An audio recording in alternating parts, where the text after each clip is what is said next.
जाणून घेऊया सूर्य मंदिराच्या चाकाविषयी। ही जी चाकं आहेत ना त्यामधलं जे कोरीव काम आहे, अर्थात पूर्ण सूर्य मंदिराचं जे कोरीव काम आहे ते खूप अर्थपूर्ण आहे। म्हणजे त्यावेळेचे राजे, त्यांची संस्कृती, त्यांची दिनचर्या, त्यावेळेचा इतिहास, आर्थिक परिस्थिती या सगळ्याची खूप सुंदर माहिती या मंदिरावरती कोरून ठेवली आहे त्यांनी। हे जे चाक आहे यामध्ये दशावतार कोरून ठेवलेले आहेत असं आमचे गाईड म्हणत होते। संभाऊ मला ते नाही कळलं की ते दशावतार आहेत असं त्यांचं म्हणणं होतं। या चाकाचा जो डायमीटर आहे तो 9 फूट 9 इंच इतका आहे।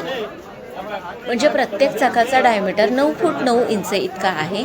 प्रत्येक महिन्यासाठी वेगळं चाक हे सन डायल म्हणून काम करत होतं। आता बघूया हे चाक सन डायल म्हणून कसं काम करतं।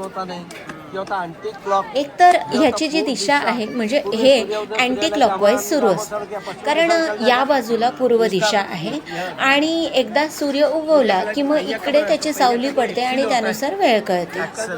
सगळ्यात आधी हे सकाळचे 6 वाजलेले असतात, या ठिकाणी सकाळचे 6 वाजलेले असतात, इथे 9 वाजलेले असतात। त्यानंतर या ठिकाणी दुपारचे 12 वाजलेले असतात, इथे 3 वाजलेले असतात आणि इथे संध्याकाळचे 6 वाजलेले असतात। असं ते 3-3 तासाचं अंतर 2 स्पोक्समध्ये आहे। मधल्या ज्या बारीक रेषा आहेत त्या 1.5 तासाचं म्हणजे 1.5 तासाची वेळ दर्शवतात।